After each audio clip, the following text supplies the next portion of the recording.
Hello and welcome to the show. Well, listen, I'm excited today because we have a great show planned for you. This is about the power of gratitude. This has been our series all month, and I've had some great guests. And today we're going to be talking to two phenomenal women, Mrs. Karla Moody and Shanetta Wilkins. So I just want you to sit back, relax, and enjoy because it's coming up next. The Curry Insurance Agency has served the community for over 30 years with hundreds of trained representatives to assist you in selecting health plans. Curry Insurance Agency is the largest marketing insurance group in the state of South Carolina for Medicare Advantage and represents all major health carriers. Annual enrollment for Medicare Advantage is October the 15th through December the 7th.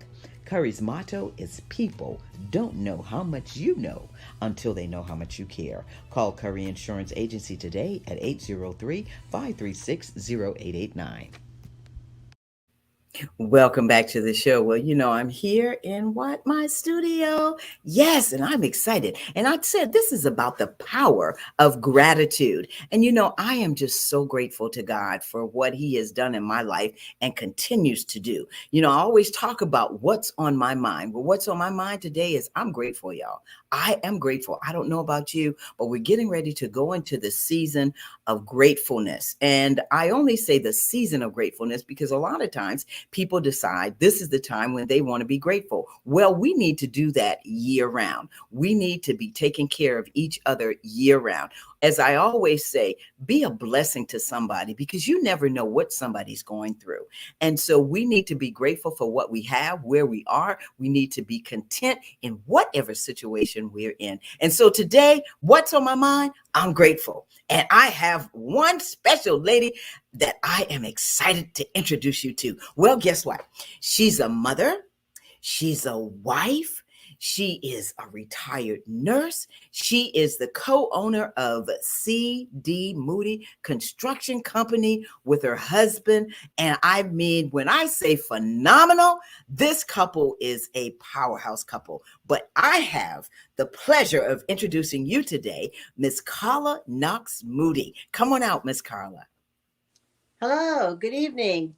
Hey, how are you, Miss Karla? I'm doing great. How are you doing? I am doing well. Listen, I'm so great that you were able to join me today.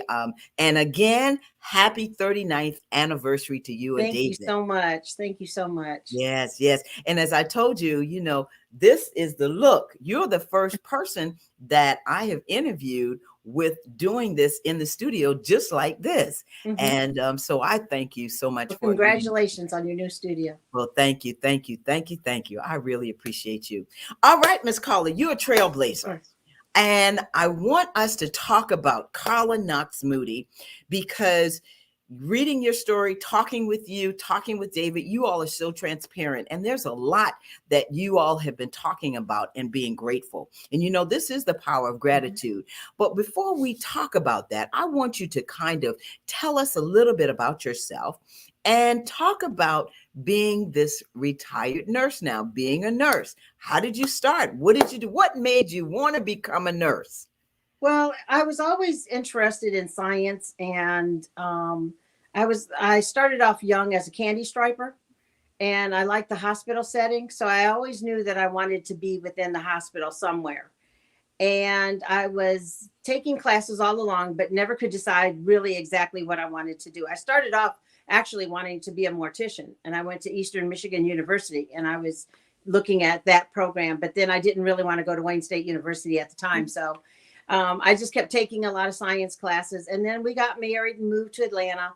And I was actually I had a lot of credits, but like I say, my counselor was like, just pick anything and you can have your 4-year degree. But nothing was really grabbing me at the time. So I had been in school. I was going, and I was in small business management. I went to Georgia State, and I went in and I finished taking my last class. And when I went outside, it hit me. I want to go into nursing. And so my husband, when he picked me up, and I just said, you know what, I want to go to nursing school. And he said, well, I'll support you. How long is that going to be? Because it seemed like I was in school forever. And so I went into the 2-year program at DeKalb Perimeter College at that time. It's now part of the Georgia State University system. And I went to school for nursing and graduated and never looked back. I always loved it. I feel like it is a calling, it's has so many opportunities for everyone. I have two scholarships at the school for first year and second year students. Mm, And I just love to talk to people about going into nursing because I think it's such a great field because it's something that's 24/7. It's mhm. never going to go away. No matter what happens, they're always going to need nursing Nurses. and, Mhm, healthcare. There are so many different kinds of shifts you can work. mhm. If you're a single parent, if you have a two parent family, you can work just weekends. There's just so many opportunities for nursing. And Wow. I love And it so much. I know, and doing nursing. So you decided to become a nurse, but one of the things that I wanted to talk to you about is hospice because this is National Hospice Month as Hmm. well. And what influenced you to become a hospice nurse? Well, what happened was I was working on a med surge floor at a hospital, and I heard they were going to have a new Well, it wasn't a department. A business was coming in, and they were renting the floor, part of the floor, and it was going to be a hospice. And I really wasn't too familiar. And then my mother was diagnosed with a brain tumor, and she was terminal. And she went into hospice. So that's when I first found out what hospice was all about in getting involved with hospice. But Mhm. when you work for hospice, if you have somebody, if you've never worked there before, at least it used to be this way when I first started. If you had somebody who was in hospice and that's how you came to them, you had to wait at least 1 year before they would hire you because they didn't want you doing it because of you were doing it because you felt like somebody, what your family member, somebody Mhm. you loved was in it, and you really didn't know, and you weren't going to be committed to it. Wow. So it's a different type of field. It's Mhm. different than your normal nursing on a floor because hospice is about family, and hospice is about being with someone at a very, very special time in the family's life cycle. Mhm. And you it's a commitment, and Mhm. you learn to have relationships more with the patient and with the family. When you're in a hospital setting, you're on a schedule. You may have 8 or 9 patients. You talk to them as much as you can, but you got to keep moving. Right. And when you're with hospice, that's when you get to really know the patient and the family.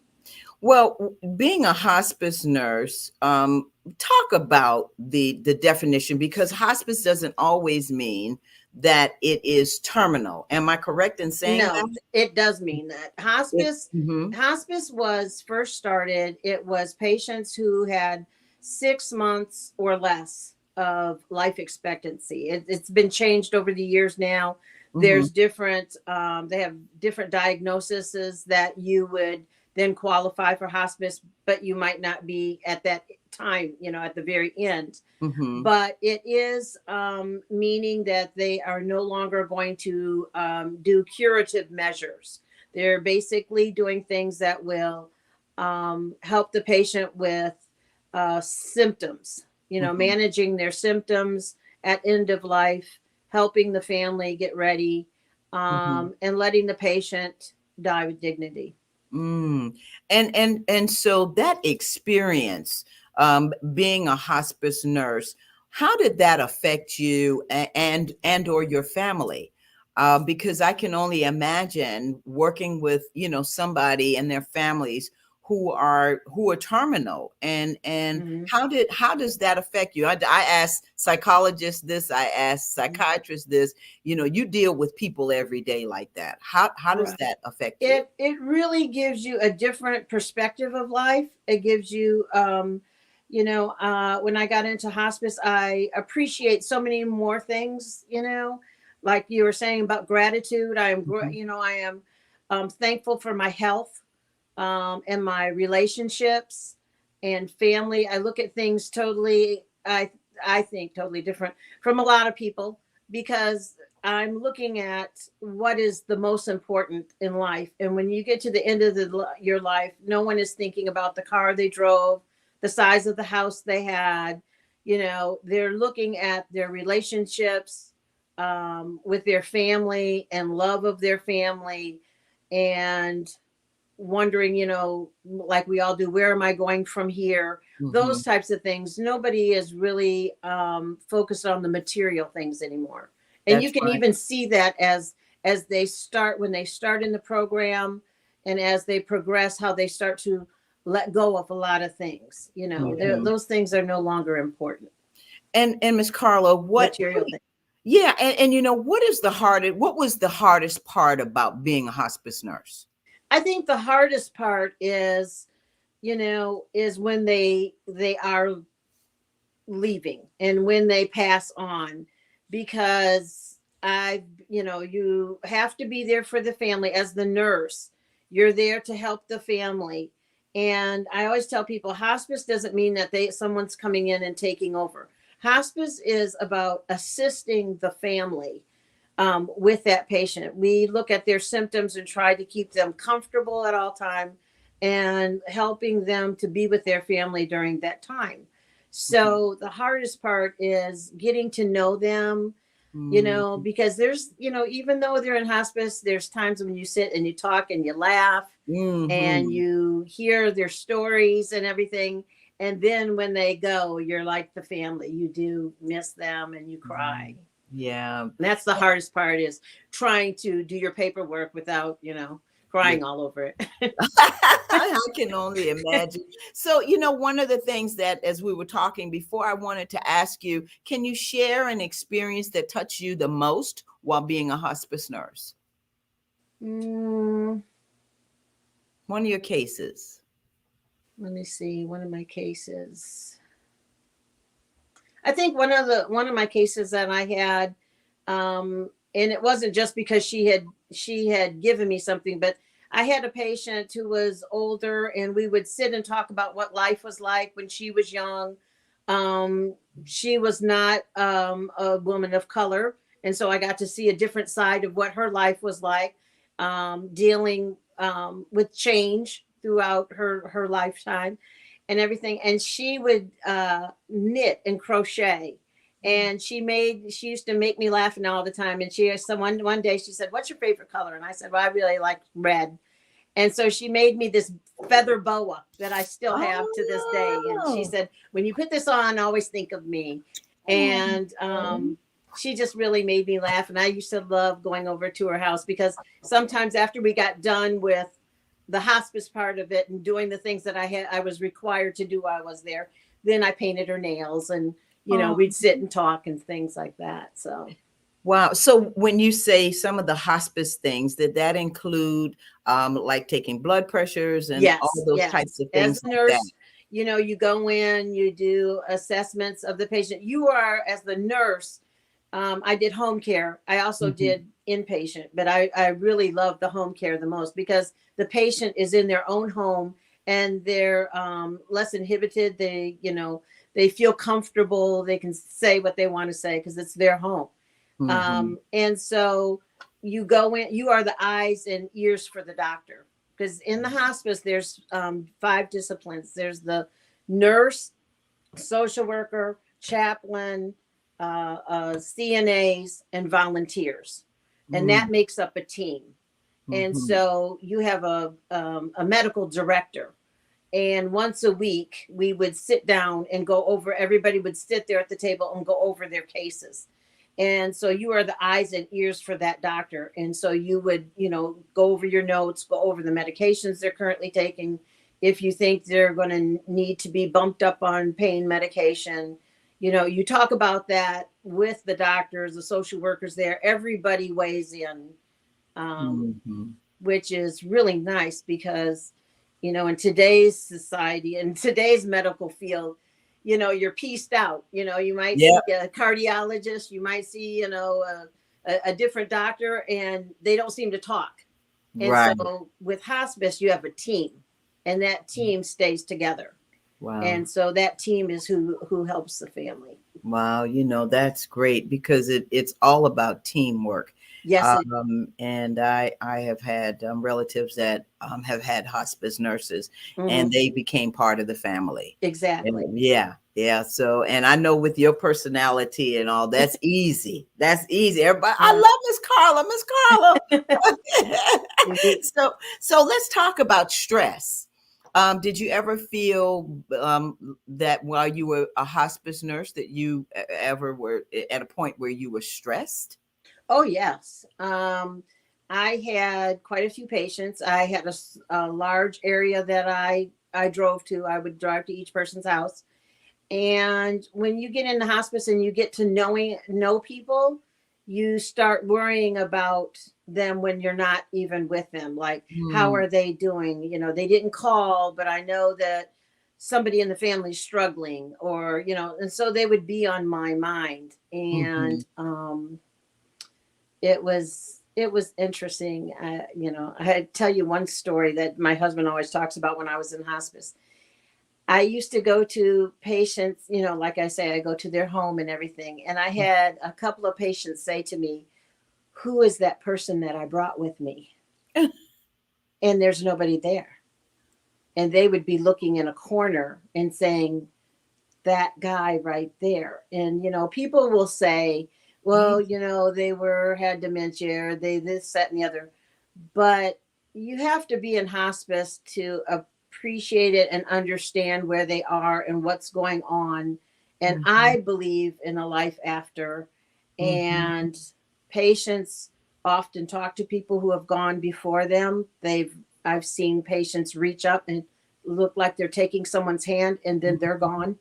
Mm, So mm. um you know I Yeah. had a few patients who said, "Who is that person?" And the next day they would be gone. And my husband said, "I don't know who that person was, but don't bring them home." That sounds like Mr. David. Wow. And just like you say, it could be Yes. angels and people that, like they said, that they have gone. And I have been in that situation where I've seen Mm-hmm. someone, reach out their hand, Mm-hmm. like they were holding on to Mm-hmm. something, and then all of a sudden they were gone. Yes. And you see Um, that there's a change in the way they look. A peace mhm, comes over them. mhm. um Yeah. it's just something special to be with them when and so I found it just not only a calling but such an honor that the a family would allow me to be with them during that time in their life cycle. Wow. I'm getting ready to cry because I'm thinking about my dad. So, oh, wow. Yeah. Yeah. And we had a beautiful nurse with us as well. Um, so let's talk about the next part of you being retired. What do you miss about nursing, if anything? I do. I miss the when I go driving, I miss that visiting the patients, because when I wasn't doing my nursing, I also used to volunteer as a hospice volunteer. Mm-hmm. So even though I wasn't doing the nursing, I could still be a volunteer. And that's a totally different experience there. That's where you go and a hospice volunteer is like what you would say is a good family friend. They Mm-hmm. do things for you. I can go out and get you, go pick up your cleaning for you. I can run and do an errand for you. I can Mm-hmm. just sit and listen to you, hold your hand. I used to have one patient, he used to like me to come and just sit and play his bluegrass music. Wow. And so, you just learn a lot about people. And the other thing about hospice is the patient's gratitude Hmm. is so much different. And I guess because of the fact that they are at the end and they know what's coming next. Whereas when you're in a hospital, a person is sick and they're trying to get better and they're expecting to go home, and they don't want to see you again. It's like, "Thank you. I'm done. I'm out." Right. And so they can be friendly, but sometimes they can sometimes not be so gracious. Yes. Oh, yes. I And can I only. never really ever had a hospice patient who wasn't gracious and Wow. nice. Wow. Isn't that something? We talking about Hmm. the power of gratitude. Hmm. So, Miss Karla, I want to go back to your favorite charity, and we were talking about this off air. your nursing scholarship. Tell us about your nursing scholarship. I have two nursing scholarships for actually, I think it's four now because we started off with two, and it was for first year students. And then I told my husband, no, we need to do something for second year because no, you need getting through the first year, and then you get to the second year, and you need that money to finish. And so it was designed. I began by putting it for women of color who are going back to school, who had already had a different career, or maybe they were a housewife and they decided I want to go back. Because I was in my 30s and I had two children when I went back to school, when I finished school, nursing school. So I wanted it to be for women who are coming out and trying to change their career and better help their families or financially be able to take care of themselves. And nursing, that is it. Right. And that's it. That's in Georgia at Georgia State, correct? Right. Georgia State at the Decatur campus, the Georgia perimeter. And so I have two scholarships there. But like I say, I wanted it for women who were coming back, or, you know, at first I had said single women, but then we changed it. We went back and we had to change the verbiage on it a few different times and open it up to not just people who are coming back, you know, not just older women, but, you know, and men, you know, because there are men that are at the school also. Right. So you said something very important that I heard. You said you went back to school, you were in your 30s because you had your children. What was that like? Because going back to school, now, mind you, you haven't been in school. You've been, you know, home, taking care of children, helping with business and all. So talk about that. That was very challenging, but my husband, he stood up and he was behind me all the way. He was my rock. And it was a challenge because they were 2 years old, 2 and 3 when I was there. And they both got chicken pox at the same time. And my sister ended up flying in from Michigan to help because we couldn't afford at the time, you know, he had just started the business in 88. And so he was doing the business. And so he would get them ready for going to the nursery while I was in school. And he had to learn how to do my daughter's hair.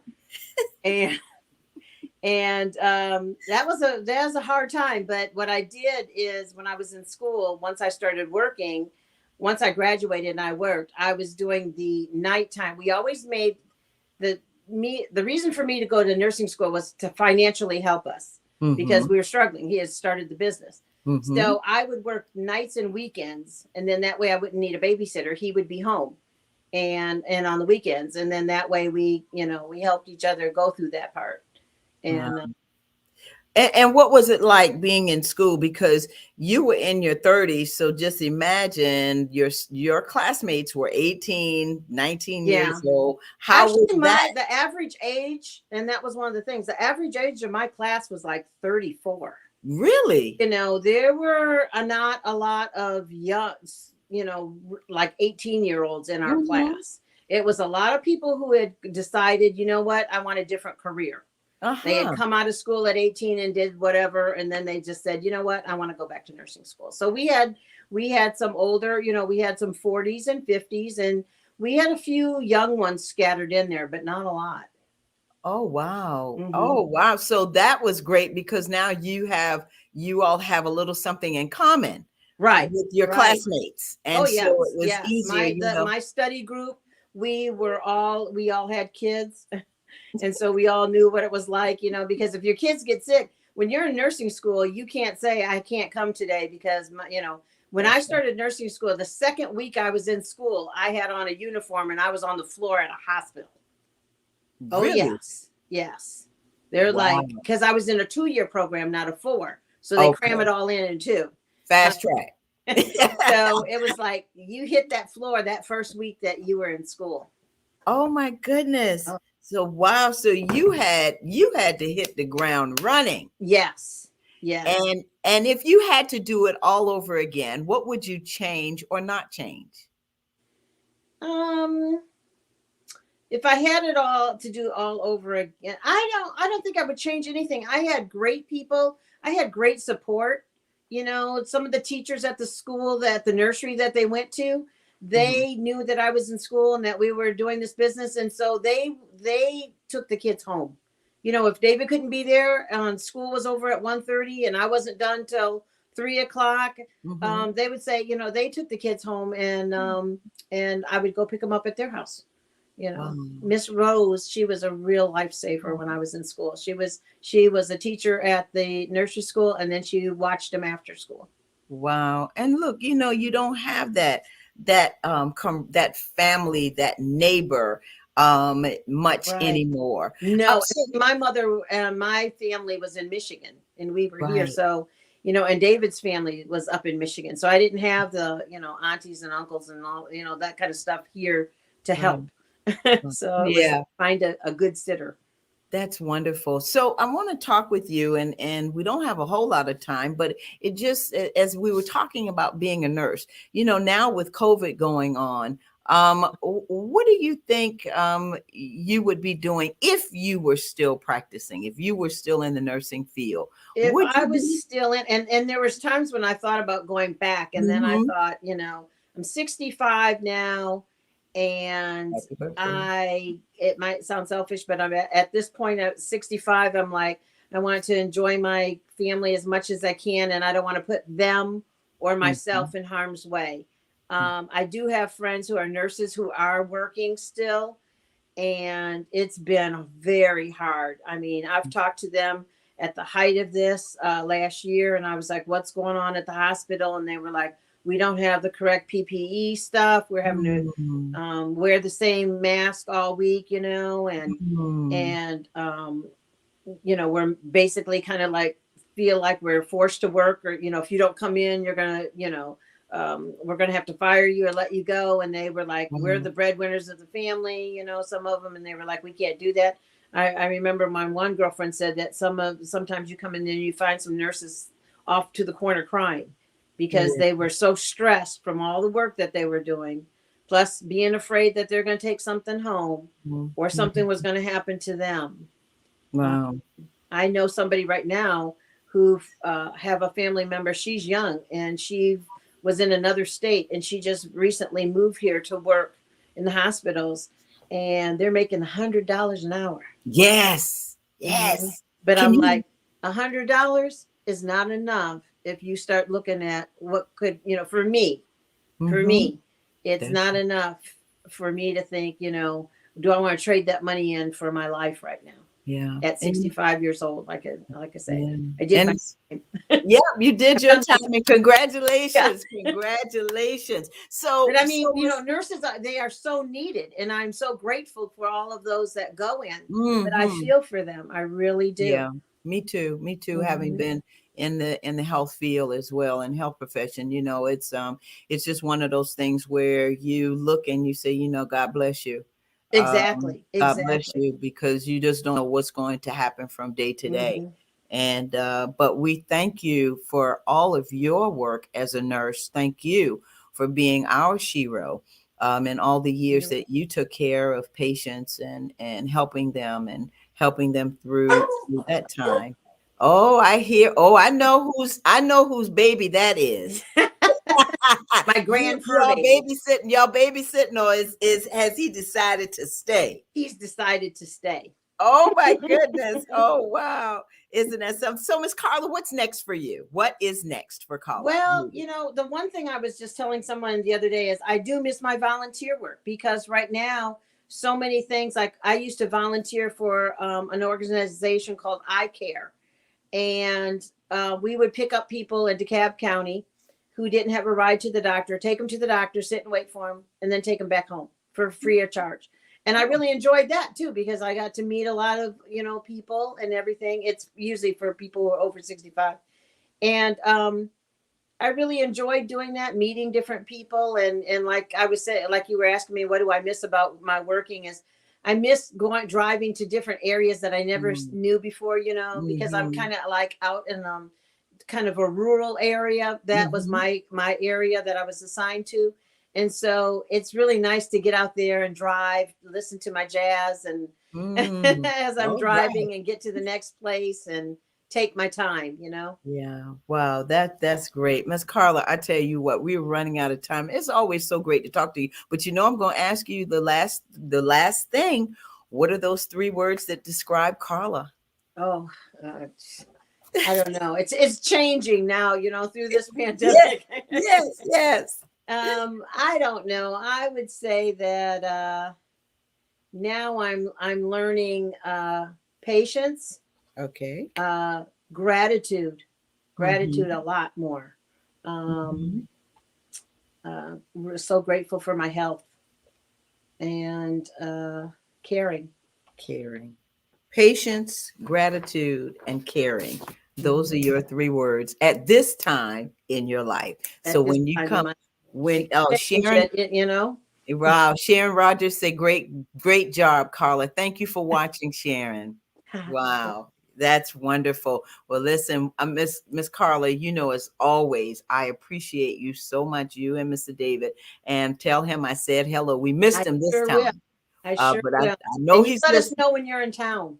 I will. I definitely will. Yes, ma'am. When I come to ATL, as they say, I Yes. will definitely call you, text you, and let you know I'm on the way. Thank Okay. you Great. again, Miss Carla. I love you so much. I love your spirit, and continue just enjoying life like you all are, and for sharing sharing with the world what you all are doing. Thank you so much. You're so welcome. It's such a pleasure. Thank you. Okay, Miss Carla. Take care now. All right. Bye All bye. right. Bye bye. All right, listen, I tell you what, that's Miss Karla Knox Moody. I'm just a special and gracious lady. I told you she's a trailblazer. And I call her a trailblazer because of all that she's done. And if you keep up the story with the Moody's, you'll know what I'm talking about. Never give up and continue on. And she's done that. And so we just so grateful for her. And I hope you enjoyed that segment. Listen, we're going to be back because Miss Shanetta Wilkins is coming on next. And I'm telling you, she's a trailblazer herself. When I tell you she's a biochemist, I tell you what, we're just going to come back and you're going to hear all about it. We'll be right back. The Curry Insurance Agency has served the community for over 30 years with hundreds of trained representatives to assist you in selecting health plans. Curry Insurance Agency is the largest marketing insurance group in the state of South Carolina for Medicare Advantage and represents all major health carriers. Annual enrollment for Medicare Advantage is October the 15th through December the 7th. Curry's motto is people don't know how much you know until they know how much you care. Call Curry Insurance Agency today at 803-536-0889. The Cecil Williams South Carolina Civil Rights Museum is the Palmetto State's first and only museum. It honors a generation of people, black and white, throughout the state of South Carolina who deserve to be remembered for their unselfish commitments and sacrifices. Enjoy an immersive and entertaining virtual tour. For more information, visit www.cecilwilliams.com.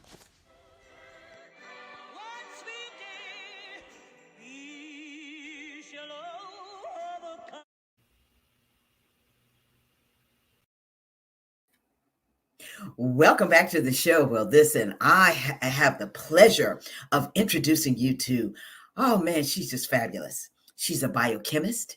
She's a professional tennis player. She's the CEO of Ari and Company. So please welcome to the show, Miss Shanetta Wilkins. Come on out, Shanetta. Hi, Hey, how are you? I'm doing well. How are you doing? I'm doing great. It's so great to have you on the show. Thank you so much. And thank you so much for being in the studio with us.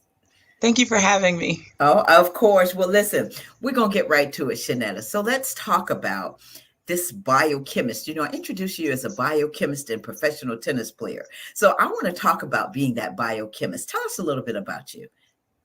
Yeah, so I majored in biochemistry while in university. The goal was med school when I first started out. And as I finished school, worked in healthcare for a little while, and then transitioned out of medicine, and then started Ari and Company while continuing to play tennis and things. Wow. And so that means you were planning to go to med school. Am I correct in saying that? Yes, that is Okay. correct. Wow. So let's talk about this because not only being a biochemist, but you are a professional tennis player. What does that mean? That means you have to have a good like work schedule, work-life balance. You have to compartmentalize a lot of different things from work and like formulations and things, and then transitioning over into the court and going to workouts and eating healthy. So you're technically always on the clock. Wow. Wow. And I mean, Shanetta, eh, okay. So people are looking at this and they're saying she's a biochemist. She's a professional tennis player. And I said you're the CEO of Ari and Company. So how did you kind of come up with the idea that you wanted to be a part, you wanted to have this company, Ari and Company? I want you to tell us a little bit about it because it's so interesting to me, as I always said, being a biochemist, being a tennis player. How do you balance all of that out? So let's talk about Ari and Company. Tell us about the company. Yeah, so Ari and Company started about 2 years ago. Officially, it was 3 years in the process of like talking myself out of it for like the first year. During that time period, my aunt passed away and my grandmother passed away about 6 months apart. And then I was going on like, I would say, a tailspin and just started re-looking and trying to understand elements of like health along with like what you're eating and things. So then I started researching and I went vegan for a while. And then I was like, wow, like this is what I'm putting in my body. I'm super healthy with the food. What about the things I'm putting on my skin and the things that I'm putting in my hair? So then I started doing reading and formulating products, and I just started out with a hair oil, just creating that because I cut my hair in this really cute bob, and then the next day I hated it. So I was trying to figure out how to grow my hair back the next day. So I started out making a hair oil, and then I was like, oh, this worked out. Let's try like a shampoo. Okay, well, let's make this. And then I was like, wait a minute, I need a conditioner. So like, let's try this. So my apartment turned into a chemistry lab with like herbs and things. And I was making them for like fun for myself and hadn't told anyone in my family until my mom came to visit. And she walked in and was like, what is happening in here? So I was like, oh, I've got this fun hobby I'm doing. So she was like, oh my goodness, I can't believe this girl is like making all these products. And she instantly loved them, told our friends and family. And then actually it kind of like spent off from there to where my mom was the one that encouraged me 2 years ago to actually officially start selling my products. Wow. And I can tell everyone I love Ari and Company. I use Candace, the soap Candace, and it makes my skin feel so wonderful. And just looking at you, and how beautiful your skin looks. I mean, because I know you use your own products because you're your own tester and all of that. So let's talk about the products itself. Tell us about some of the products that you have now. So yeah, so we have a line of herbal infused body soaps. The one that you're talking about is Candace, and it has like organic cocoa in it. We also have ones that have mint. We have our own rendition of African black soap. We have some that have rose. So it's just a whole line of different products that are everything's herbal infused. We do facial facial cleansers and facial moisturizers, and we also have shampoo bars, conditioner, and hair growth oil. And then we're like getting ready to branch out and things like that as well I into know. others. So Tiana, show us that picture of all of the products because I love the way you've packaged them. Talk about how important that was to you, the packaging. Yeah, so I wanted to be eco-friendly. So all our soaps and our facial cleansers are wrapped in like eco-friendly packaging, and the hair growth oil, the conditioner, and the facial moisturizer are packaged in glass containers. The glass containers are dark colored to where they don't degrade. So yeah. Wow. And as we're looking at the products, I love the way you have laid it out. And I can tell everyone the products are, they're just fabulous. I love them. I love the way you don't get that film on your skin, like what you use with some of the other soaps. Tiana, thanks. That's beautiful. So tell us a little bit about what makes your product stand out, because we have people that say their products are natural. What makes your product stand out? So, especially with body soaps, a lot of soaps that we buy off the mainstream aren't necessarily soaps. They're like, or they are synthetic detergents. A real body soap consists of lye water and some type of fat. You can see some people that make soaps, they'll use like some animal byproduct or oil or lard or something. My products don't have any like animal byproduct in them. So some of the soaps are vegan. We do have some options that have honey, so that wouldn't make it vegan. But yeah, so there are 100% organic, cold processed soaps. So that makes it a little different. And then everything's herbal infused as well. Wow. And I know from working with you and talking with you, Shanetta, that most of your products, most of the ingredients that you use are not found necessarily in our country. You go elsewhere, and talk about that. Yeah, so I wanted to add a impact into what our business is doing. So a lot of our things are coming from like Africa and India. So we are fair trade. So we're paying a higher price to make sure like we are giving back to the communities that we are taking something from. So Mm-hmm. And so for me, that makes a lot of sense. And being a biochemist, kind of talk about how you were able to use your experience, your education as a biochemist to really pull these products together. yeah, so not to get a little too nerdy on everyone. So yeah, like if you go in the store, and it's the funniest thing, you go into the store, let's just say you pick up some type of like shampoo or conditioner in it for that matter.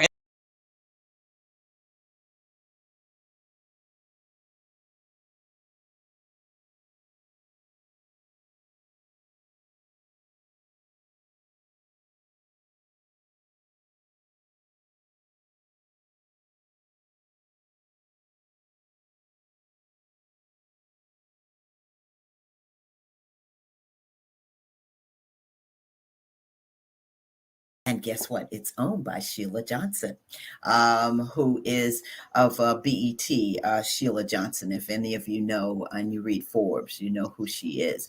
And so, I mean, that's a big deal, Shanetta. How do you feel with having that your products in a place that's very known, well known, and the Salamander hotels known like that? How do you feel about that? It's awesome. I think I haven't like let it settle in because I kind of like just like compartmentalize a lot. And Mm-hmm. it's just really fun when I just sit down and be like, oh wow, girl, you did that. And I was like, thanks, like yay. So then I kind of get excited and just kind of like, wow, that's awesome. Like so going into a spa is great for the brand and it's really exciting and we're just venturing out and going forward. So yeah, we're That's really right. excited to where it's Oh, going. wow. Wow. So, what about your business that you're grateful for? What is it that you're grateful for? Because, this is the power of gratitude. And I've been asking all of the guests, what is it that you're grateful for right now?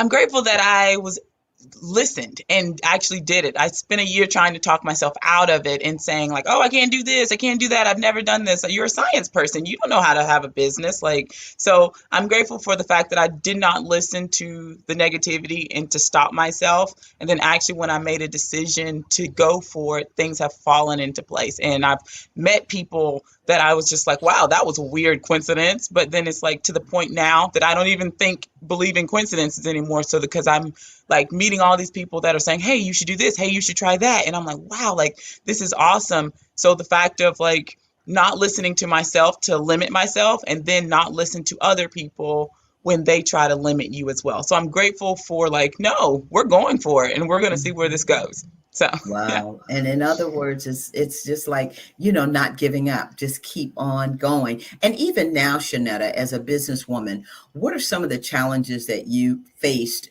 when you really decided that, yes, I'm going to do this as a business?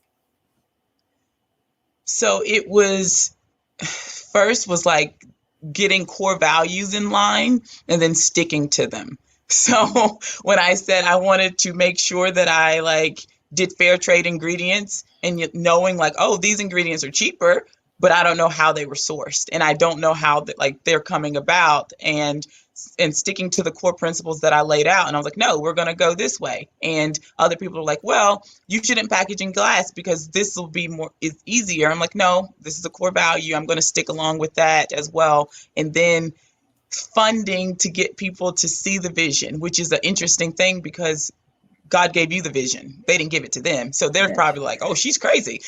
But it's kind of fun, like getting them to see the vision. And once you show them and they see like, oh, wow, like I see it. And that's one of the coolest things to see, like your vision coming across and now it's manifesting and everyone else is like able to understand and catch the concept. Right. And for those business owners out there, or people who are thinking, well, I can't do this. This is too hard. What do you say to them? Do it.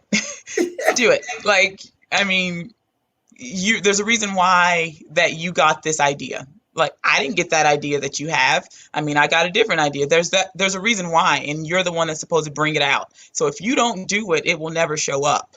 So do it. Yeah, that's it. Just like we know that famous thing, just do it. That's Yeah. that Nike thing. Just do it.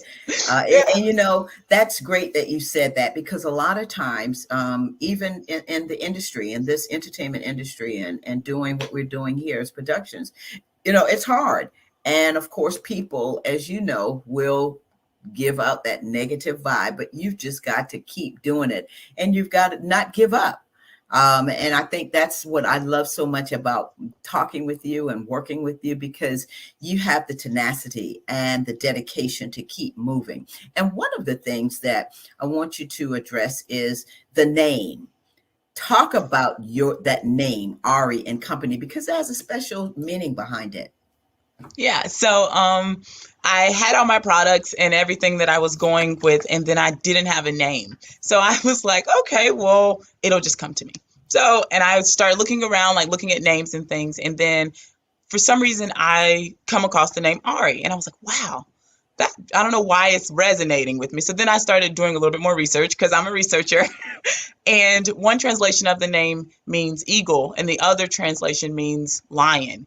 And I was like, okay, that's cool. And something like, and it kind of hit me, and it was like, no, listen, you need to see the vision and have to have the courage to go for it. And then I was like, okay, that's it. Like once that, like, and I know that wasn't my thinking like that came to me. And it was just like, wow, like that's interesting. And then the company part is we never get somewhere by ourselves. We're in a complement of all the people around us. So Ari and Company is the name. Wow. So that means it's teamwork. Yes. That is fabulous. You know, one of the things that I love when I talk with you is about how you have transitioned, and being able to do your professional tennis play. Because what people don't realize is that you're still out there going to tournaments. So how do you balance all of this?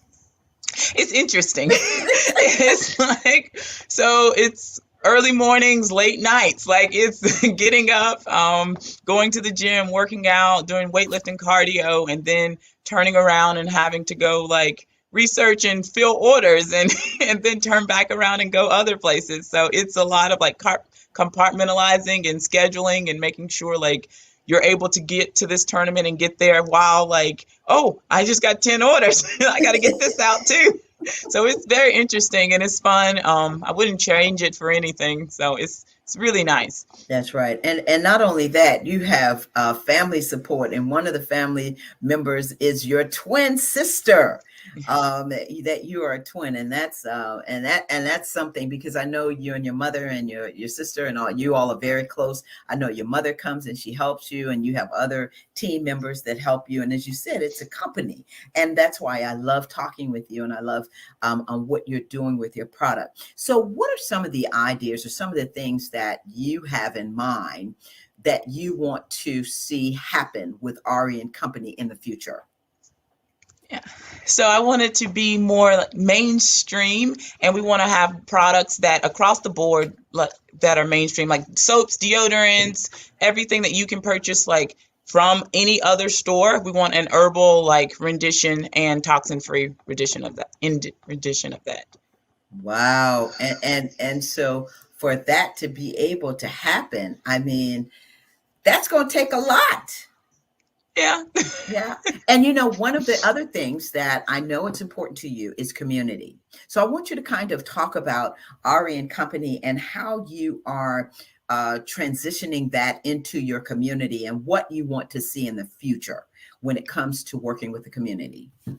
Yeah, so as we expand out, we're looking for locations and we're trying to decide where, like, would we put this location? Because we would want to give back to the community by building jobs, helping other like people around in the community. So that's our next step is where are we going to locate our headquarters and where are we going to like impact the next community? Like, so. Wow. So if anyone's looking and you have a warehouse and you want Miss Shanetta and her company to come and check it out and see it, because I know she has a lot of ideas, and she's already gotten some folks that have said, come to our town, come here and do this and do that. But one of the things that I love about you is that you do give back. Not only is it through Ari and Company, but it's personally. And you've been able to give back because you teach little babies how to play tennis as well, right? Yes. Yeah. Yeah. And talk about that, because that's another. I mean, you are a biochemist.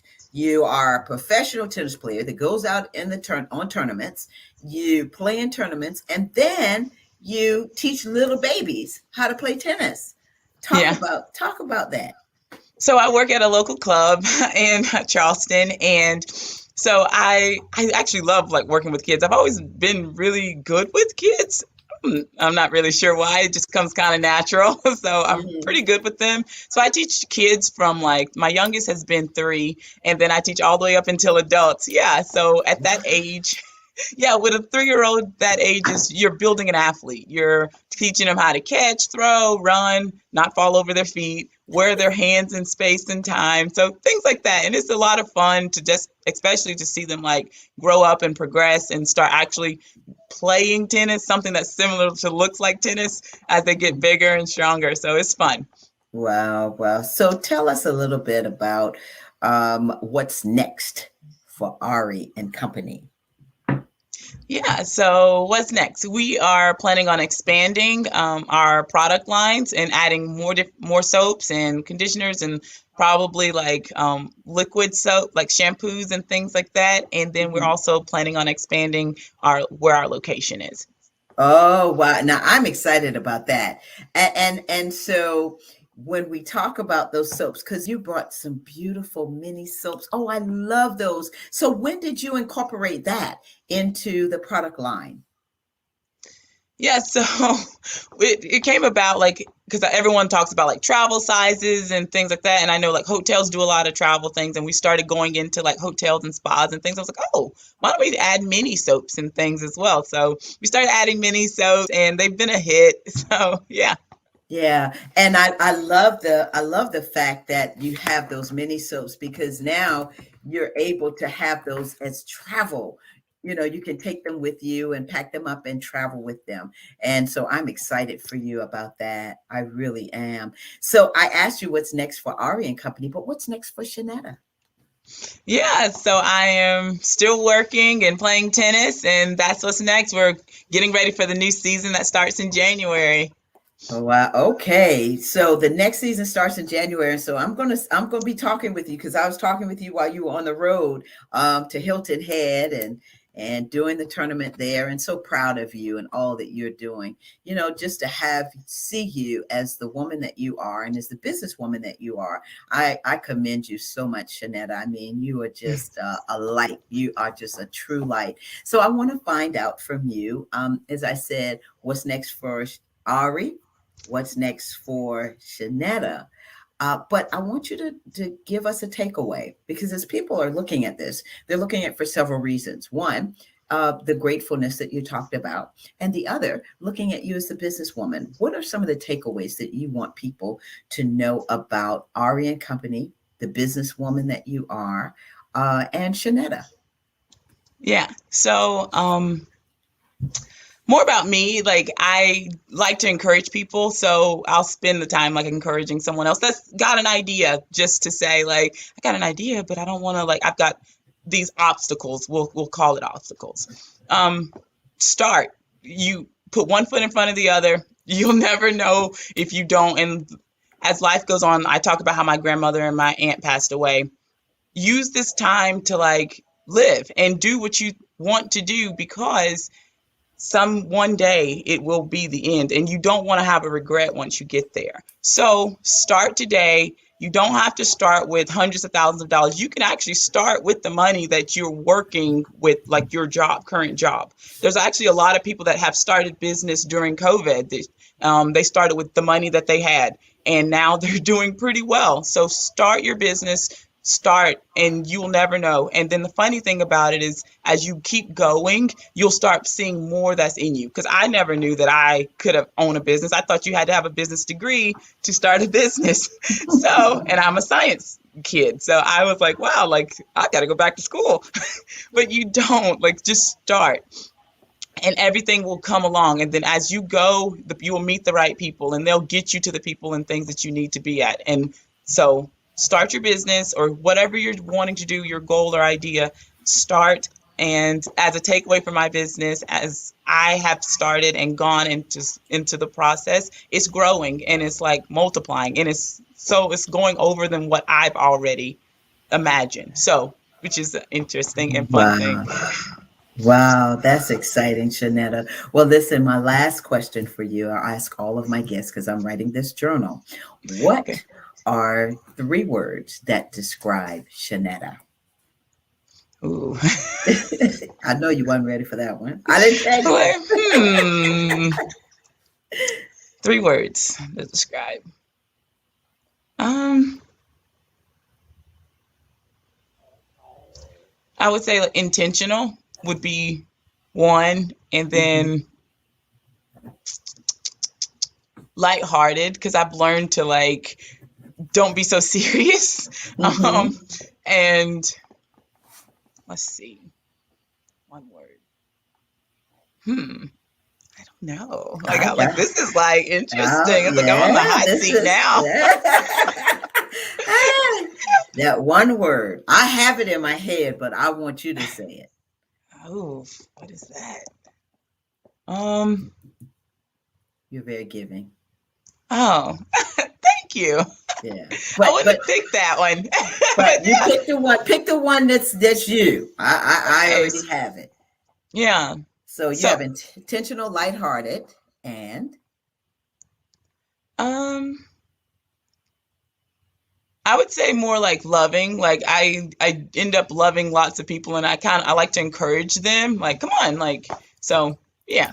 Yeah. See, loving, intentional, and lighthearted. Shanetta, thank you so much for being on the show. I tell you what, you are just a breath of fresh air, and that beautiful smile.